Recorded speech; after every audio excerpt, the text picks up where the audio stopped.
ಹೆಸರು ಮಂದಸ್ಮಿತಾ ಕಾರ್ತಿಕೇಶ್, ವಯಸ್ಸು 41, Bengaluru, senior category. ಹಾಡುತ್ತಿರುವುದು ಅಲ್ಲಿ ನೋಡಲು ರಾಮ.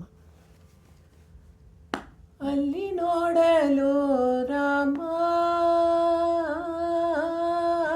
ಇಲ್ಲಿ ನೋಡಲು ರಾಮ, ಎಲ್ಲೆಲ್ಲಿ ನೋಡಿದರೋ ಅಲ್ಲಿ ರಾಮ,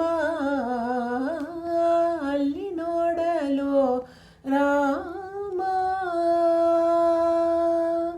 ಹನುಮದಾದಿ ಸಾಧು ಜನರು ಅಪ್ಪಿಕೊಂಡು ಕುಣಿದಾಡಿದರು ಹರುಷದಿಂದ.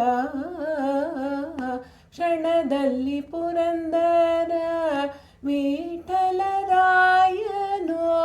ಕ್ಷಣದಲ್ಲಿ ಪುರಂದರ ವಿಠಲರಾಯನು, ಕೊನೆಗೊಡೆಯನು ತಾನು ಒಬ್ಬನಾಗೇ ನಿಂತ. ಕ್ಷಣದಲ್ಲಿ ಪುರಂದರ ವಿಠಲರಾಯನು, ಕೊನೆಗೊಡೆಯನು ತಾನು ಒಬ್ಬನಾಗೇ ನಿಂತ. ಅಲ್ಲಿ ನೋಡಲು ರಾಮ, ಇಲ್ಲಿ ನೋಡಲು ರಾಮ, ಎಲ್ಲೆಲ್ಲಿ ನೋಡಿದರೋ ಅಲ್ಲಿ ರಾಮ.